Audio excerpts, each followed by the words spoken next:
So while Lindsay's hands these out, I'm going to start talking about nitrogen, the best nutrient.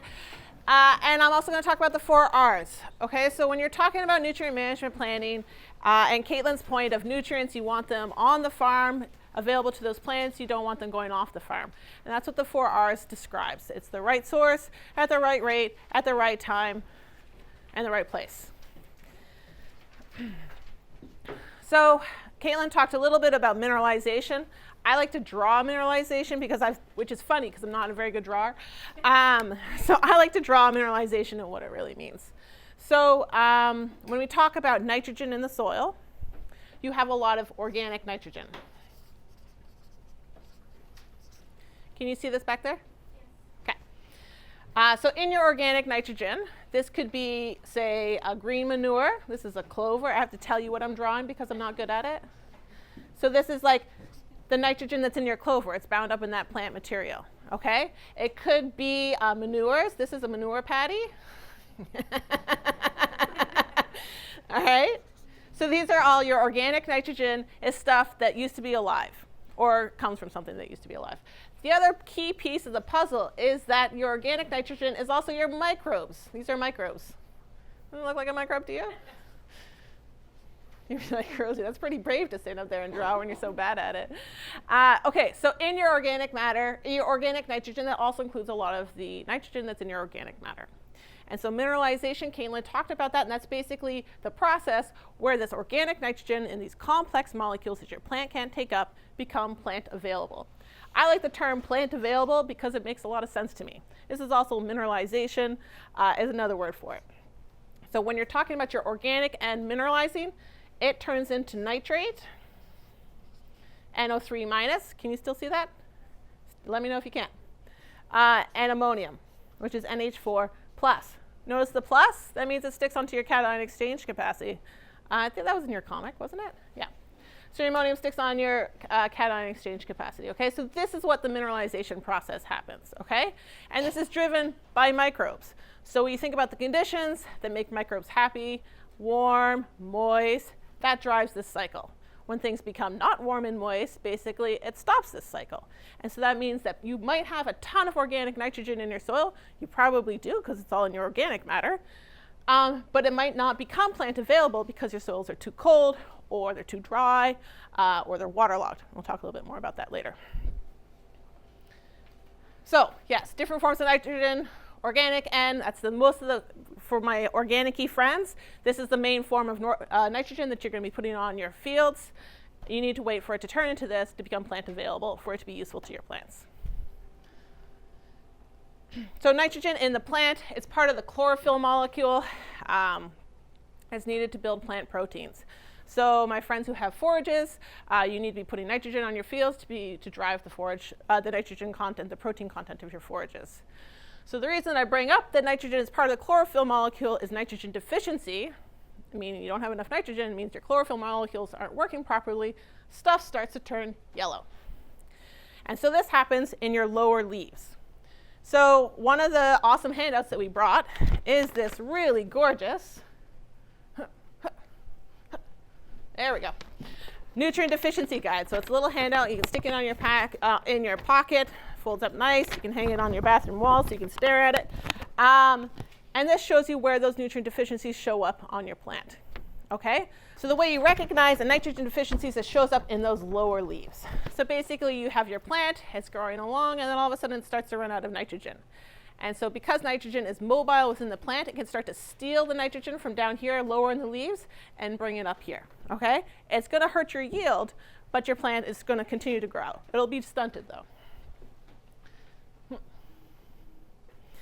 So this mineralization process that I mentioned, it gets all gummed up when the soils are too cold or too wet or too dry because it's a microbial process.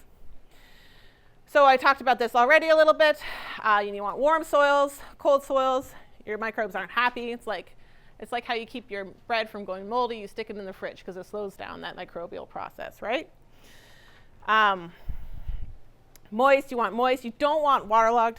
So basically, if it's waterlogged, that means that you have your aggregates in your soil. And in between your aggregates, you want to have air so that your plant roots can breathe, so your microbes can breathe, but you also want to have water so that it can move those nutrients around in your soil solution, right? Things get waterlogged, that means there's no air for your microbes to breathe. And so they start looking around and they see this juicy looking O in that nitrate, and they start to steal the oxygen from your nitrate and turn it into their little microbe bodies. And so in waterlogged soils, you start to denitrify your nitrogen, which means it becomes less plant available. So if you've got a really soggy spring, you're going to start to see nutrient deficiencies, nitrogen deficiencies in your crops. Lime, best investment a farmer can make. Drainage, the other best investment a farmer can make. Organic matter. So organic matter,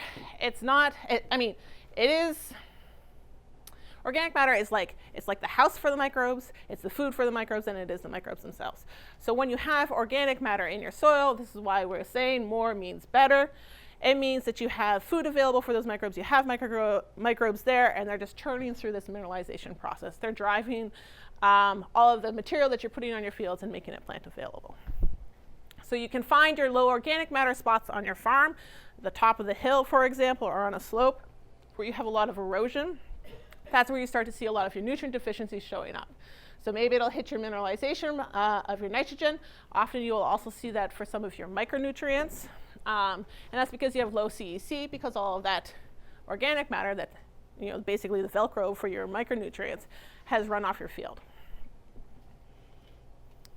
So the important point that I'm trying to drive home here, nitrogen availability is biological. My organic-y friends, this is particularly important for you to understand because this is how you need to rely on this process to get nutrients available to your plants. With conventional fertilizer, it's easy. Conventional fertilizer is made out of nitrate and it's made out of ammonium, so you just put it on and poof, it's there for the plant, okay? With organic-y systems, you gotta plan ahead. So from your compost or manures, we have a compost analysis fact sheet. I sent it out on Friday. You can find it over here as well. Good read if you do rely on your compost as a main source of nutrients on your farm. But basically, compost is a pretty crappy source of nitrogen. It's only about 10% available. So that means of that percent of nitrogen on your compost analysis, most of that is not going to be available. Manures, it's a little bit better, maybe closer to 50%. But there's also this background, there's also this background mineralization that's happening.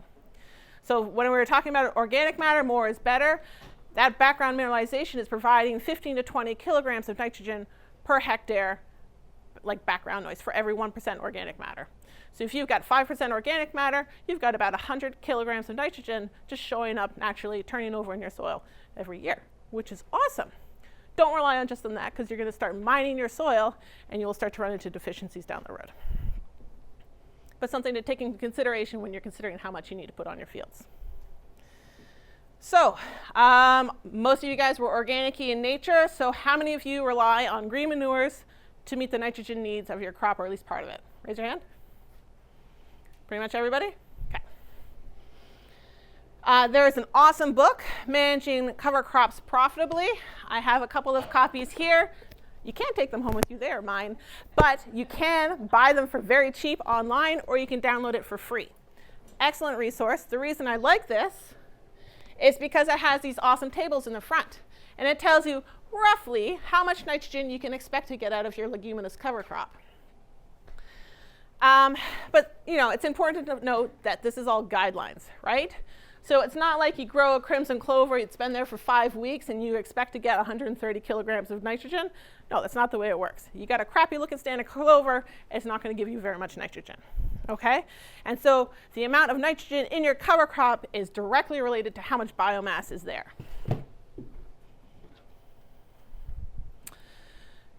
So there's this awesome tool that is on the handout that David put together.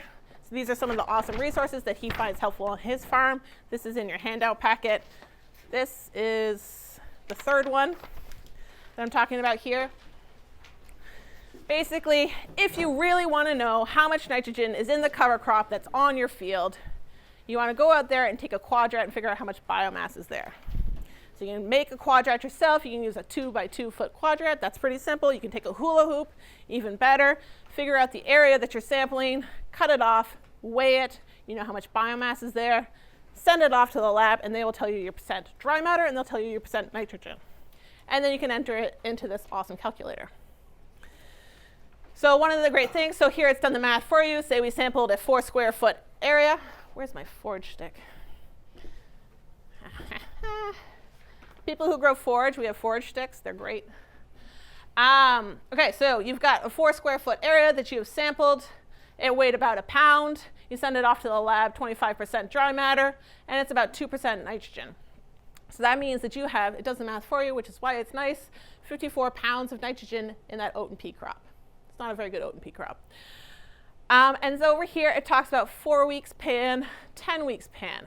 PAN stands for plant available nitrogen, which is your nitrate and your ammonium. Now I've got too many things in my hands. So why do we care about those numbers? So if you think about your crop, this is time, okay? Whew. That's an E. Okay, this is crop and uptake. Okay? So basically how much nitrogen your crop is taking up over time. So when your plant is a seedling or maybe it's a transplant, it's not taking up very much nitrogen. And then all of a sudden over the course of the year, it's going to jump up. Okay, so if you think about corn, it's an easy one to think about. You know, most of June, it's kind of growing kind of slowly, and then it's really around July 1st, all of a sudden, it seems like it's growing overnight. So when your crop starts to grow really quickly, really fast, that's when you know that maximum nitrogen uptake is happening. That's true for most of your other nutrients as well. So basically knowing when this window is key to the right time. So remember we talked about the 4 R's, right source, right rate, right time. You want to make sure that you have nutrients available to your crop at that time of peak nutrient uptake, right? It's different for every crop, but if you kind of think in the background of your mind, as my crop starts to really grow like gangbusters, that's when I really want to have that nutrients available. So what this has done here is kind of mapped it out for you. So of this 2% nitrogen oat and pea mix that we plowed in, about 6 pounds is going to be available 4 weeks after we've plowed it in, and 14 is going to be available 10 weeks later. So if you've got a crop with a growth curve like this, maybe you would want to have something that's a little bit juicier up front. If you've got something that's a little bit longer like that, you know, you'd want to be shifting your window. Okay, so making sure that your nutrients are maybe available a little bit later.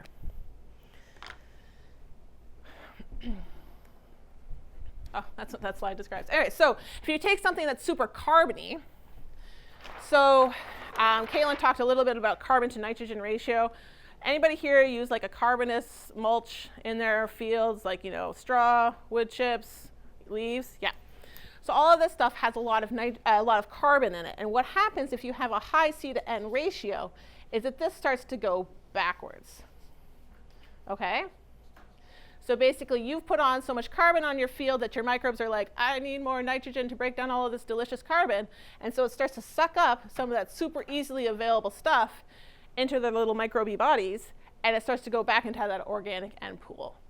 Okay, so we call that tying up nitrogen, for example, if you put on something super carbony. What if it's just on top of mulch? Yes, so what happens, very cool, is all of the fungi in your soil, you've seen like hyphae and like how they kind of like get all fibrous and stuff like that.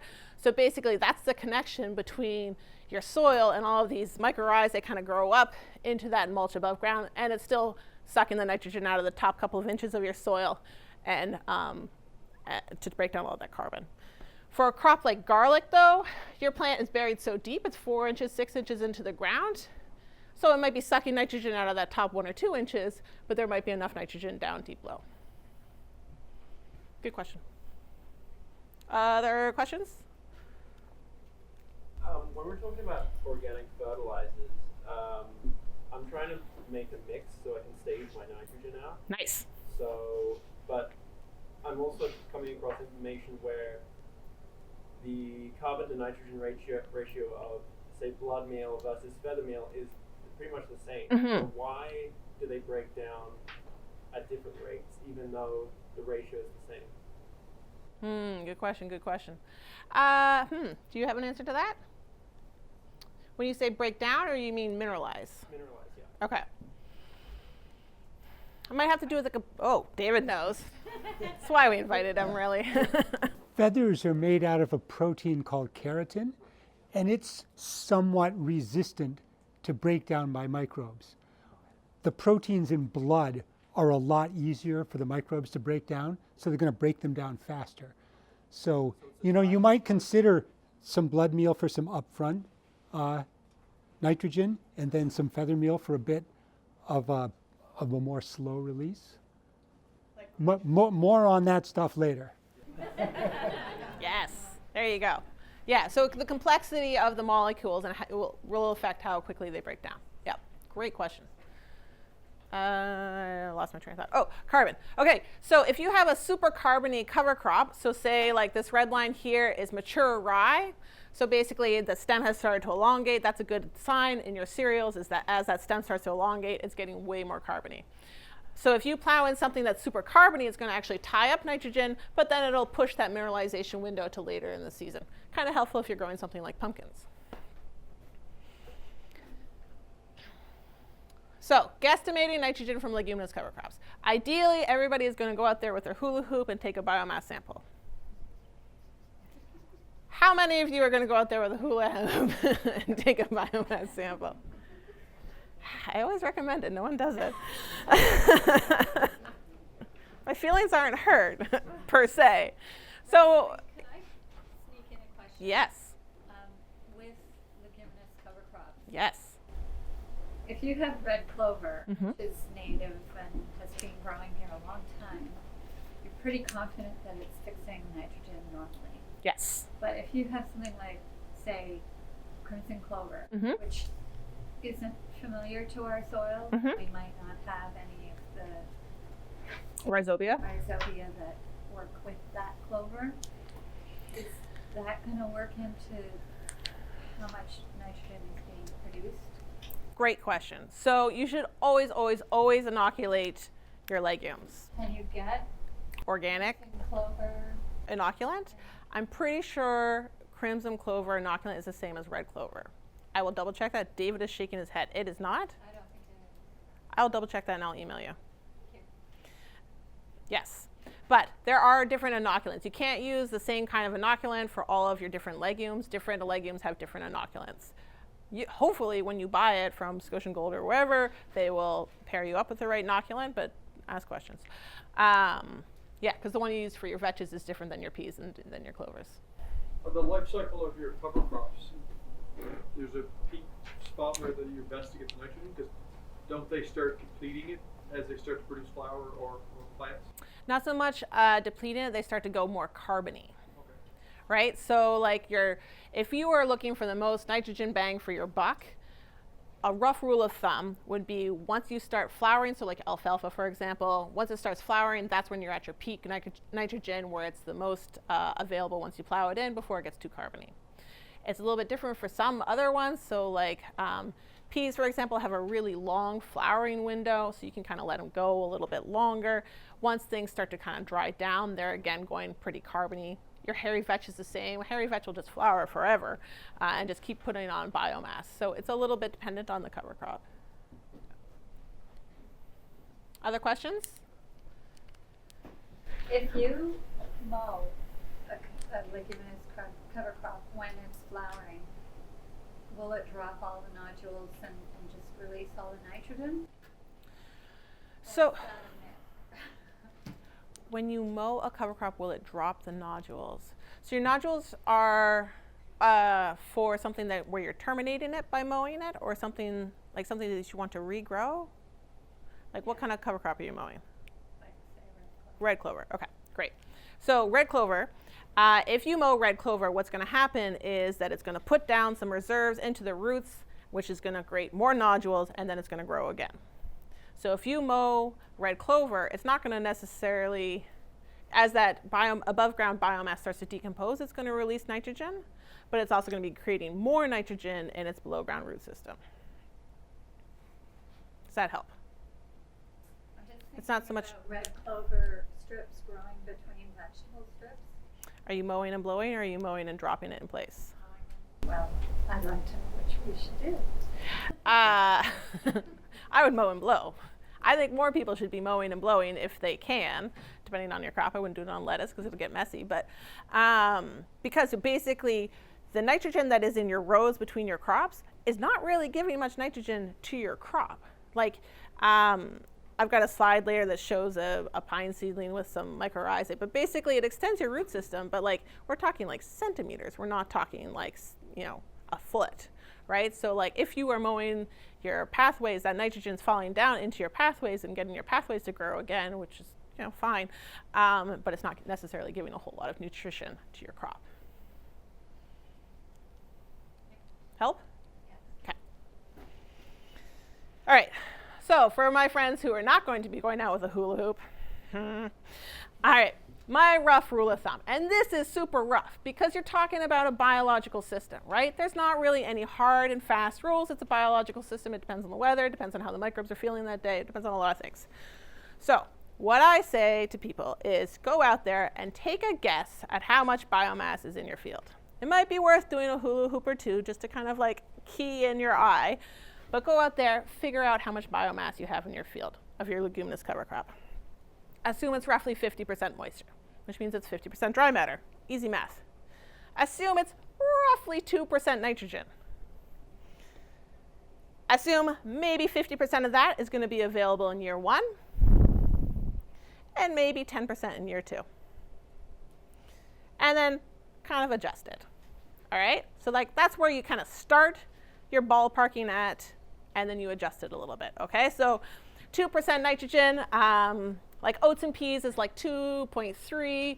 Like a vegetative rye might be like a 1.8. If you have a straight legume like peas or a straight legume like hairy vetch with no cereal in there, that's gonna be closer to 3.5, okay? So adjust your nitrogen based on their cover crop. If it's super legumy, go a little bit higher. If it's super carbony, go a little bit lower. And maybe if it's super carbony, you're not going to necessarily have much nitrogen available that first year at all because it's actually going to suck nitrogen out of your soil. Is that helpful? All right. All right, nitrogen, not on your soil test. So everybody's got their dummy soil test there, and you will notice that there is no nitrogen that is analyzed on your soil test. However, there is a nitrogen recommendation down at the bottom. You'll also notice that in those examples that we gave, we've got a pretty crappy soil that's a lot of lows, and you've got a soil that has got a lot of fertility in it, and yet your nitrogen recommendation is the same. Why is that? That's because it is very hard to measure nitrogen in the soil because it's constantly in flux. Okay, that plant available nitrogen is constantly in flux. And so you kind of have these rough rules of thumbs. Your crop is going to need, in this case, 140 kgs of N per hectare.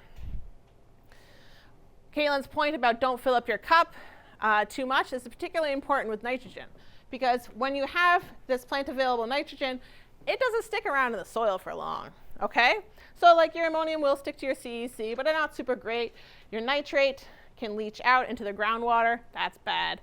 And then these can also go up into the atmosphere and become nitrous oxide, which is 300 times more powerful greenhouse gas than carbon dioxide. Okay? Nitrous oxide, really bad for climate change. So this is why it's so important to make sure that the nitrogen that you are putting on your field is going to feed your plants and not going up or down off into the atmosphere, down to your groundwater. Split applications are a great way to do this. Okay? It's a little bit tricky again with organic systems, but basically it means that there's better nutrient use efficiency, so less greenhouse gases produced, less of a risk to your groundwater. But with organic systems, you've got to plan well in advance. So if you look at the nutrient recommendations from around the regions that are somewhat similar to ours, you will notice that some of them have split nitrogen applications that are part of it. So New England and Ontario are really quite good at this, and I highly recommend that you consider doing split applications rather than stacking it all up front. Okay? Well, I'll talk about that in a minute. So your soil test, so again, this is your dummy soil test that you have on your table. You can look at your real ones as well. But you will notice that there are these letter groupings here: low, medium, high, excessive. And that tells you the likelihood of a yield response to additional fertility applications. Okay, so that low, medium, high indicates how much fertility you have in your soil. If you have low fertility soil, the likelihood of a response to additional fertilizer applications, that's going to happen, right? If you have a medium M+, H-, H, the likelihood of a response to additional fertility applications is much smaller, so you put on less fertility. Okay? Nope. Yeah. The rating is the plus minus? The rating is the LMH, Oh. and then the plus minus are further ratings. Yeah. Low, medium, high, high plus, high minus. So these, oh, do you have another question? No. So these fertility recommendations, or these ratings, are used to develop your fertility recommendation down at the bottom, okay? And these ratings are based on what crop you put in up at the top. Does that make sense? Nods? Great. So if you don't put in a crop, they will not give you those. That's very important. Or if you put in a crop that they don't have a fertility recommendation for, garlic. Why don't they have a fertility recommendation for garlic? So if you write that you're going to grow garlic, you will not get your low, medium, and high. However, there is a resource that can help you figure out what your low, medium, and high is. Ba-doink, this one right here. It's over on this table. Looks like this. On the front, you can get it from the NSDA lab website. I don't think I gave it to you in your packets. I can't remember. So if you don't have your low, mediums, and high in your soil test, say you had 200 kgs of phosphorus in your soil, and you were going to grow a grain. Okay, that would mean that you'd have a rating of about an M. But if you're going to grow a vegetable, that would mean that you'd have an L. Okay, so the low, medium, and high on your soil test is dependent upon what kind of crop you're going to grow, because vegetables need a lot more phosphorus than your field crops do. Make sense? So you can use this table if you don't have your low, medium, high, or you can also call up the lab and say, hey, I didn't get my low, medium, high. I can't read my soil test. Can you do it for name your crop? And they'll send it to you. Does the E mean you need to reduce it, or just you have to? E means excessive. And so it's kind of up to you on how comfortable you are being in the excessive zone. Likely going to be a pollutant for some things.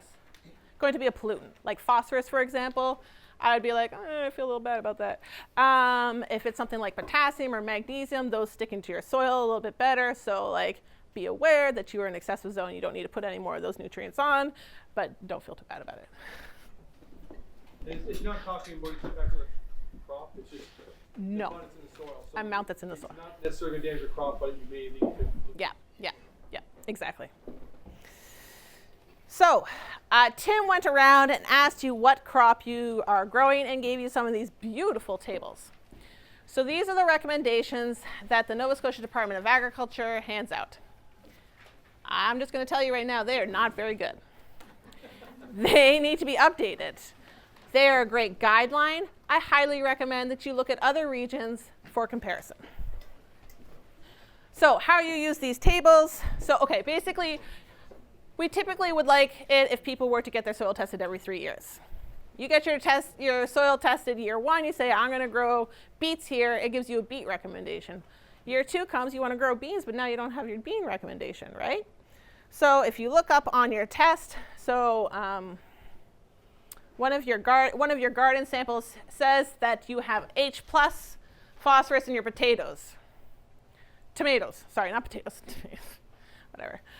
So you should be putting on 50 kgs because it's an H+ on your vegetable table, right?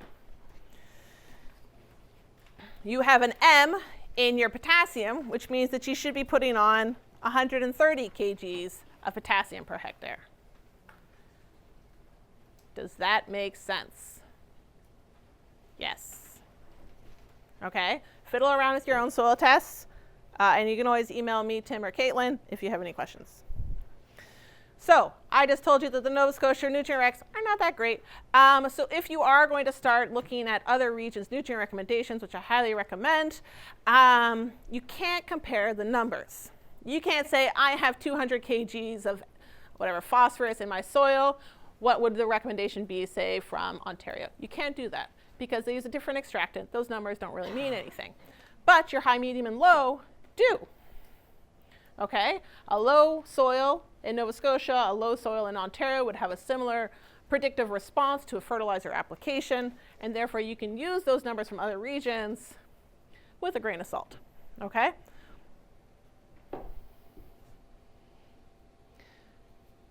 So this is something I did for carrots, for example. So here we have Nova Scotia, PEI, Quebec, Ontario, New England. I do like the Ontario and I do like the New England recs because they talk about split fertility applications, which obviously endears me to them.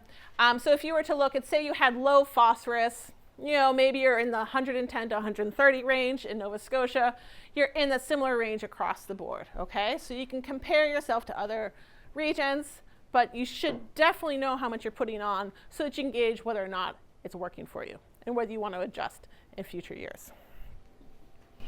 Rosalie, I can ask you a question about this, but I don't want to detract or derail you if you're running out of time. I'm totally running out of time, but ask me anyway. I'll make it quick. Like with us, we grow a lot of carrots. We use feather meal, which is pretty slow release in a high organic matter system. It would never occur to me to side dress them. Should we be in an organic-y system? No, because you're using feather meal and you have high organic matter, right? So side dressing is if you have a lower fertility, maybe lower organic matter. If you have a lot of sand, for example, definitely be side dressing.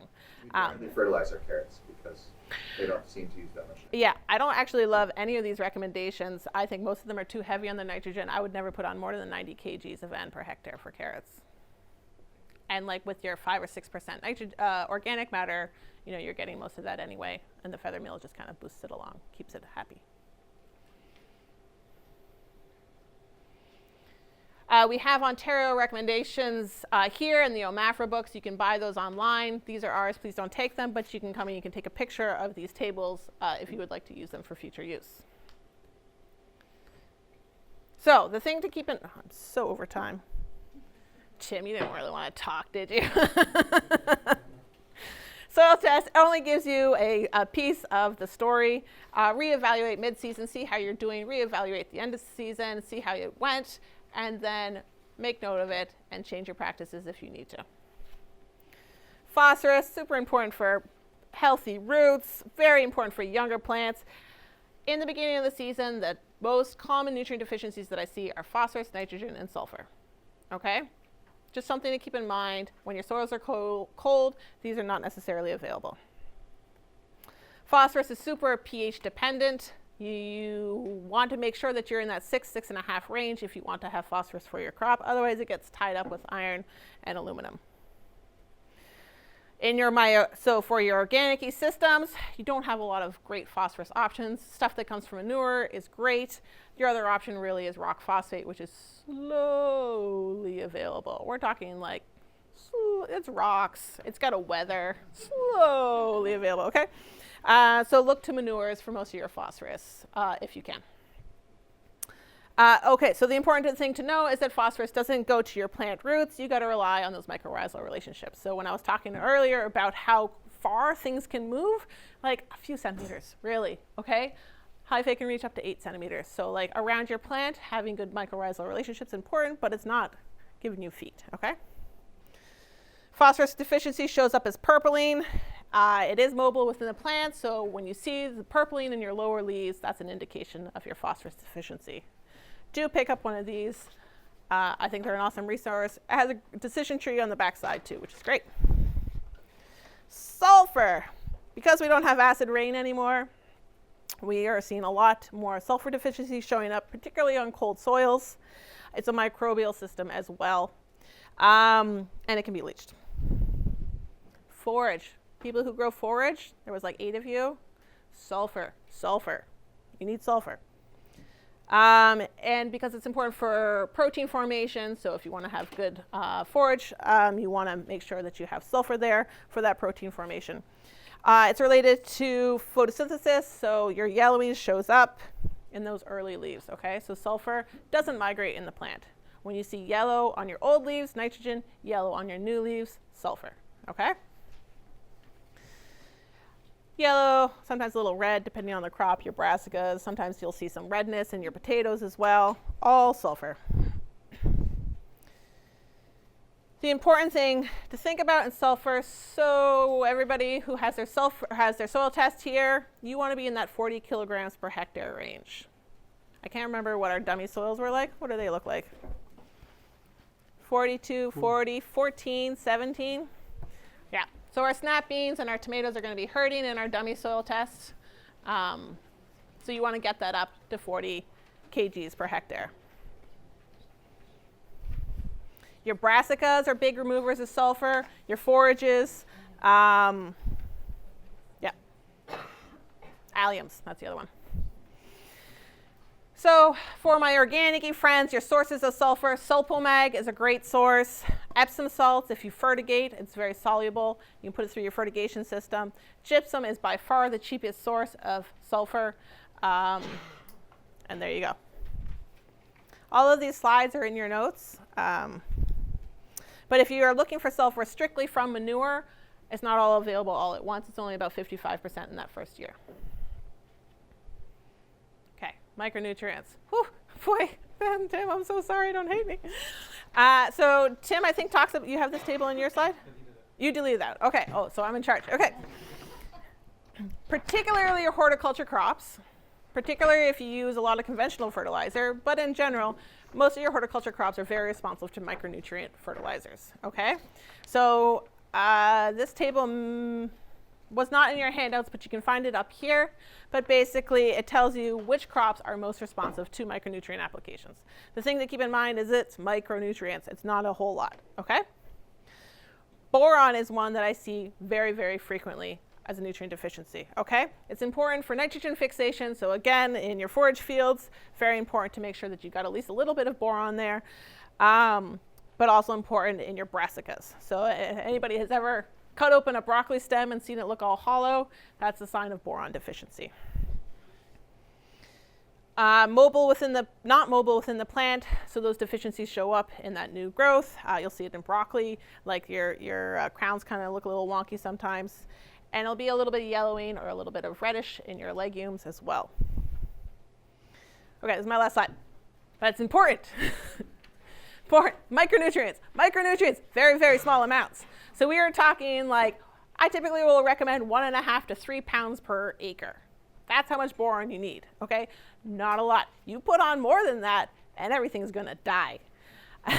Like I use it between the paving stones in my house to kill all the grass. Just sprinkle a little bit of borax in there, your grass never grows back. Don't do that to your fields. It's very effective, keeps the ants down too. All right, so you can also, if you don't have time to get it on or you forgot to put it on before you planted, you start to see some deficiencies showing up, you can do a foliar application. It's not quite as effective, but it'll still get you to where you need to go. Sorry I had to speed through all of those others. Kelty. So when we talk about nutrients that we see deficiencies of in the spring because the soil is cold, what are our options to deal with that? Because the soil's going to be cold every spring. That's true. Having something that's a little bit more available, so like a fish fertilizer or a seaweed fertilizer, kind of doing a little dunk of your transplants before you put them in the ground will kind of help quite a bit. Do you have other things that you do for cold soils in the spring? Yeah, and we'll talk about it. And you're going to talk about it. David, the best. All right, Tim, you're up next.